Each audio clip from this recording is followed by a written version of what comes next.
متا یبدأ بالقصر، قصر کی شروعات کب کی جائے گی؟ اب مسئلہ ہے کہ قصر کی شروعات کب کی جائے گی، یعنی ہم گھر سے نکلے، کیا گھر سے نکلنے کے فوراً بعد ہم شہر کی مسجد میں قصر پڑھیں گے یا نہیں؟ تو اس کو جاننا ضروری ہے۔ وَلَا يَجُوزُ الْقَصْرُ إِلَّا إِذَا خَرَجَ مِنَ الْقَرْيَةِ، چنانچہ قصر جائز نہیں ہے مگر جب آدمی گاؤں سے باہر نکلے، یعنی اگر گاؤں میں رہتا ہے تو گاؤں کی جو بستی ہے اور جہاں جہاں تک اس گاؤں کے گھر ہیں وہاں سے جب آگے نکل جائے اب قصر جائز ہے، شرط یہ ہے کہ اس کو آگے نیت ہے باضابطہ 77 کلومیٹر سے آگے جانے کی، وَتَجَاوَزَ عُمْرَانَهَا، اور وہ وہاں کی آبادی سے متجاوز ہو۔ وَلَا يَجُوزُ الْقَصْرُ إِلَّا إِذَا خَرَجَ مِنَ الْمَدِينَةِ، اسی طریقے سے اگر شہر میں رہتا ہے تو قصر جائز نہیں ہے مگر جب شہر سے باہر نکلے، وَتَجَاوَزَ فِنَاءَهَا، اور اس کا جو خالی علاقہ ہوتا ہے وہاں سے آگے بڑھ جائے۔ دراصل پہلے جو شہر کا تصور تھا وہ اس طرح ہوتا تھا کہ شہر کے آس پاس جگہ ہوتی تھی جو شہر کی جو مختلف ضروریات ہیں ان ضروریات کے لیے ہوتا تھا، جیسے جانور رکھنے کے لیے، اور اسی طریقے سے پلے گراؤنڈ وغیرہ جو ہے یہ ہوتے تھے، اسی طریقے سے مقبرہ وغیرہ، یہ ساری چیزیں شہر کی آبادی سے باہر ہوتی تھیں اور یہ شہر ہی کے ساتھ شمار کیے جاتے تھے۔ گویا کہ جب وہاں سے آگے بڑھ جائے تو آگے بڑھنے والے کو پھر اس صورت میں مانا جائے گا کہ وہ شہر سے باہر نکل گیا۔ فلا يجوز القصر لمجرد نیت السفر، لہذا صرف سفر کی نیت سے، لمجرد نیت القصر، نیت السفر، سفر کی نیت ہی سے، مجرد مانے صرف، یعنی صرف سفر کی نیت سے لا یجوز القصر، قصر جائز نہیں ہے۔ جیسے ہم گھر میں بیٹھے ہیں اور ہم نے سفر کی نیت کی تو صرف نیت کرنے سے قصر جائز نہیں ہوگا۔ اذا لم یغادر المدینہ او القریہ، جب کہ اس نے مدینے کو، شہر کو یا بستی کو نہیں چھوڑا۔ اسی طریقے سے لا یجوز القصر اذا خرج من بیتہ، قصر جائز نہیں ہے جب وہ اپنے گھر سے نکلا، ولیکن لم یتجاوز فناء المدینہ او عمران القریہ، لیکن ابھی شہر کی جو دیواریں ہیں یا شہر کے باہر جو شہر سے متصل علاقہ ہے، خالی جگہ ہے شہر کے، او عمران القریہ، یا گاؤں کی جو بستی ہے، آبادی ہے، جب تک اس سے پار نہ ہو جائے، یعنی بالکل اس سے الگ نہ ہو جائے، تب تک جائز نہیں ہے۔ یجوز القصر فی کل سفر، اب کون سے سفر میں قصر جائز ہوگا؟ نوکری کے لیے سفر ہے، کیا اس میں جائز ہوگا؟ جی ہاں، اس میں بھی جائز ہوگا۔ حج کے لیے سفر ہے، اس میں بھی جائز ہوگا۔ یجوز القصر فی کل سفر، قصر جائز ہے ہر سفر میں، سواء کان سفر لطاعت، چاہے سفر اطاعت کے لیے ہو، یعنی ایسی چیز کے لیے ہو جس میں رب کی رضا ہے،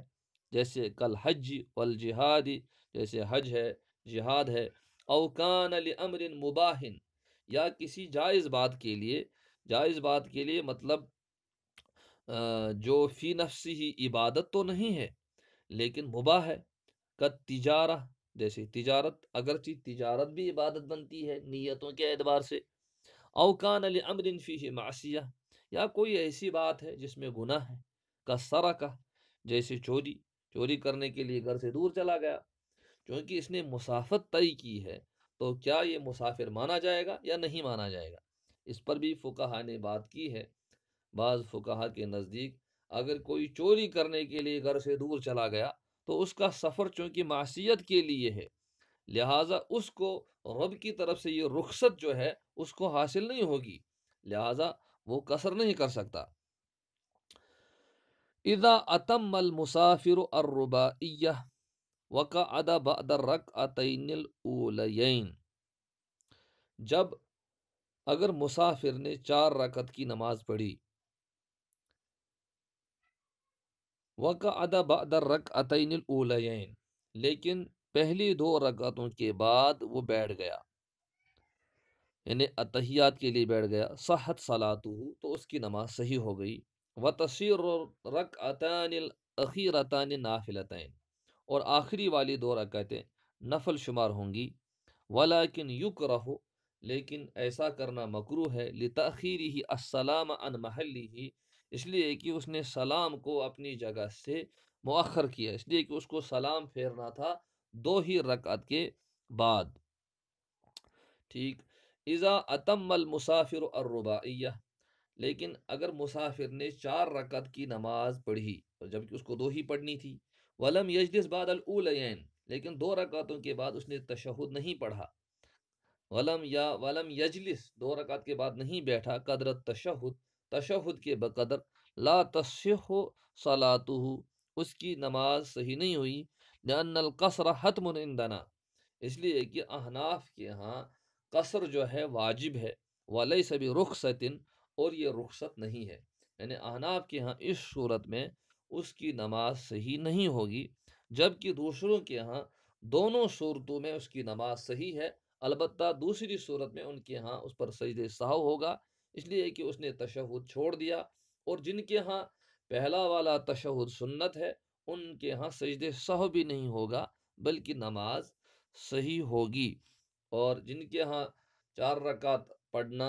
یہ جو ہے دونوں جائز ہے، ان کے ہاں دونوں صورتوں میں نماز جائز ہوگی۔ تو اس میں 2 باتیں آئی، ایک یہ کہ سفر قصر جو ہے کب سے شروع کیا جائے گا، تو اس سلسلے میں یہ بات معلوم ہوئی کہ جب آدمی آبادی سے یا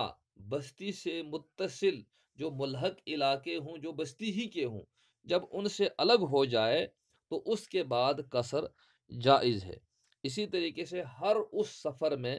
قصر جائز ہے جو حقیقت حال کے اعتبار سے سفر ہو، چاہے پھر وہ اطاعت ہو، چاہے مباح ہو، چاہے وہ کسی گناہ کے لیے ہی کیوں نہ سفر ہو، بہرحال کیونکہ فی نفسی ہی سفر کرنا پایا گیا اور سفر پر بنیاد ہے قصر کی، لہٰذا اس کو یہ رخصت حاصل ہوگی۔